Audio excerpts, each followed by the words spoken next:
Un Lewandowski de 36 ans a montré à Mbappé comment il faut être décisif pour son équipe les soirs où on attend un joueur qui est censé être confirmé. Les amis, j'espère que vous allez bien, très satisfait de la victoire du Barça hier face au Real Madrid. Franchement, quelle humiliation. Je ne me connais pas encore, frérot, c'est simple. Abonne-toi à la chaîne, like la vidéo, commente et partage. On a été là le temps de Sergio Dest. On a été là le temps de Mingueza. On a été fan de Barcelone. Aujourd'hui, le Barça revit grâce notamment à Hansi Flick. On est encore fiers d'être barcelonais. Cette vidéo est une vidéo d'actualité d'après-match parce que oui, après le Classico, beaucoup de choses se sont passées, notamment la presse madrilienne qui n'a pas manqué de vraiment descendre leur star Kylian Mbappé. Sans plus tarder, on est parti. Les amis, comme vous pouvez le voir d'après le journal Marca, le Real Madrid s'est fait détruire par Hansi Flick. C'est quand même dommage que ce soit un média madrilien qui avoue que le Barça a vraiment éteint le Real Madrid, notamment Hansi Flick qui a fait un coaching très payant. Vous voyez donc que le quotidien Marca ne se trompe pas et reconnaît que l'arrivée de Hansi Flick, ça a niqué le Real Madrid. Très satisfait d'ailleurs. Mundo Deportivo quant à lui salue cette prouesse du Barça qui ont fait un match XXL si on peut le dire comme ça. Le Media Sport quant à lui salue la performance de Hansi Flick qui est resté fidèle à son football malgré la pression de Vinicius et Mbappé dans le dos du Barça. On rappelle qu'avec le jeu que le Barça propose, c'est très dangereux face à une équipe comme le Real, mais Hansi Flick est resté fidèle à sa philosophie et il a géré la rencontre comme il se devait. Vous voyez donc que c'est un choix payant qui a vraiment étouffé le Real Madrid. Et pour encore ajouter du piment à la chose, le Real s'est fait piéger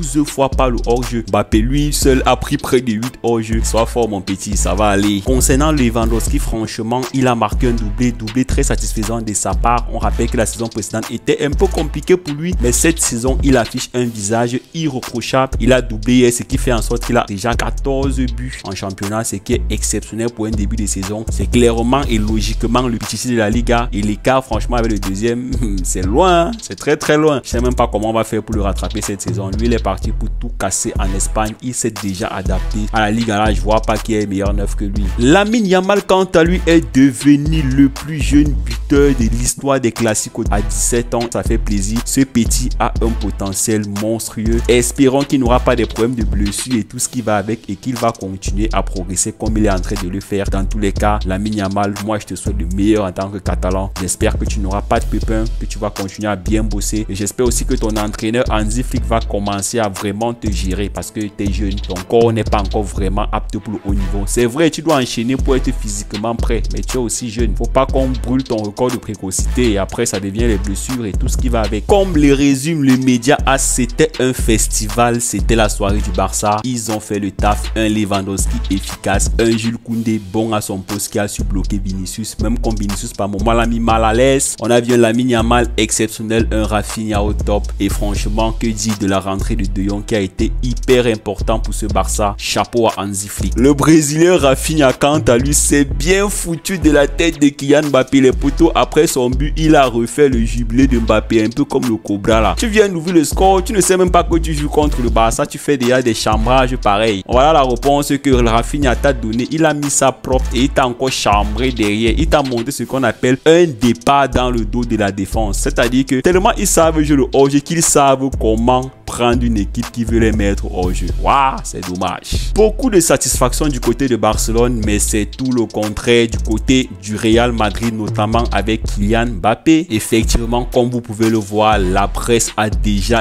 désigné les coupables de la défaite du Real. Ils ont désigné Carlo Ancelotti et Kylian Mbappé, les gars, à peine arrivé au Real. Il se fait déjà dézinguer par les presses espagnoles. J'ai vu beaucoup de gens dire dans des lives que ouais, les presses espagnoles ne sont pas que les dézinguer. Actuellement, c'est chaud. Même les supporters l'ont chambré. Ça commence à devenir difficile pour Kylian. Et psychologiquement, c'est très dangereux pour la suite des événements. D'après le média AS, Kylian Mbappé a signé au Real Madrid pour sa grandeur, dont il se doit d'être décisif. Il n'y a pas le temps à perdre quand tu viens à Madrid. Ils n'ont pas manqué de tirer sur lui. On lui a demandé d'être présent dans les grands matchs. Et pour son premier rendez-vous, parce qu'on va pas se mentir, c'est le vrai test, le tout premier véritable test de Mbappé avec le le Real, c'est ce match contre le Barça qui est le premier gros match du Real cette saison. Et on a vu tous ensemble les grosses lacunes que ça implique. Dommage pour Mbappé d'avoir fait partie de cette perdition d'une équipe qui n'était pas inspirée. Un Lewandowski de 36 ans a montré à Mbappé comment il faut être décisif pour son équipe les soirs où on attend un joueur qui est censé être confirmé, en l'occurrence Kylian Mbappé. Va te faire voir Kylian Mbappé. Franchement, c'est dire à quel point ils sont vraiment déçus de la prestation de leur star. On rappelle que c'est un consultant pour la Cadenacel. Le fait d'avoir dit à Mbappé va se faire voir, c'est assez lourd, hein. Arrêtez de dire donc que la presse espagnole ne tire pas sur Mbappé, que c'est uniquement la presse française. Renseignez-vous, documentez-vous. Actuellement en Espagne, à Madrid, c'est très bouillant. Ça ne va vraiment pas pour Mbappé. Il se fait chambrer de tous les côtés et c'est pas bon pour l'image du joueur et pour la suite de son parcours à Madrid. Il ajoute même ceci, il ne fait que rater des buts. Même Rosselló était plus efficace que lui. Franchement, Mbappé, je sais pas pour toi, mais ça commence à devenir trop, hein. Si c'est déjà des grands consultants comme ça, consultants de la Cadenacel, ils commencent à intervenir.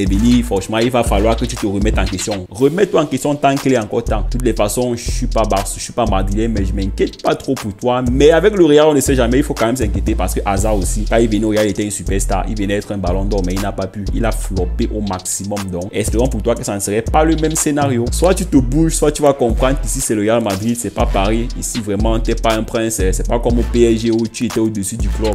Ici là, c'est le Real Madrid. Tu continues à foutre de la merde, on va te mettre sur le banc. Et pourquoi pas te vendre la saison prochaine parce que tu fais partie des salaires quand même les plus élevés du club. Mundo Deportivo parle d'une performance cataclysmique de la part de Kylian Mbappé avec plusieurs face-à-face ratés et 8 hors-jeu. Franchement, mon petit, toi tu as exagéré. Hein? Comment tu peux être 8 fois hors? C'est comme si tu n'as pas vu le match Barcelone-Bayern. Je sais pas comment Ancelotti a préparé ce match, mais franchement, il a l'impression qu'il a simplifié le Barça. Parce que honnêtement, si tu voyais Barcelone-Bayern, tu devais commencer à comprendre comment jouer face à ce Barça. Ou bien c'est que Hansi Flick lui aussi sait s'adapter parce qu'on va pas se mentir, la première mi-temps était beaucoup dominé par le Real, hein. Mais en deuxième mi-temps, le Barça a su se réadapter, notamment avec l'entrée de Frenkie de Jong qui a beaucoup stabilisé le milieu et il a fait un peu monter Pedri d'un cran pour que Pedri crée le jeu.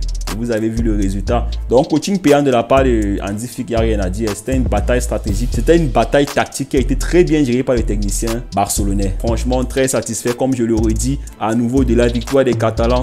Espérons qu'on va continuer dans cette dynamique. On reste fort, on reste Visca Barça les gars. On continue à croire. Dans tous les cas, on a 6 points d'avance sur le Real. C'est une bonne chose. Il va falloir qu'on continue à enchaîner des victoires, à gagner des matchs. Et là, vous savez, nous on a 6 points d'écart et on a un goal average hyper favorable. Donc pour que le Real passe devant, il va falloir qu'on perde 7 points. Et je ne nous vois pas actuellement en train d'accepter de perdre 7 points avant le Real. Donc c'est pour dire que je ne vois pas le Barça lâcher les points pendant que le Real engrange des points. Parce que ce que Hansi propose, en espérant que les joueurs continuent à rester dans la philosophie, c'est clair que c'est un club qui ne veut plus être un club qui se fait marcher dessus. Quand tu vois le mental des joueurs sur le terrain, tu te rends compte qu'ils ont décidé de prendre les choses en main. Quand tu vois il y a le geste de Rafinha qui te fait un petit piqué comme ça en plein match classico avec une telle aisance après avoir tué Vasquez avec 2 contrôles, contrôle tête, contrôle poitrine, petit piqué. Franchement, que dire?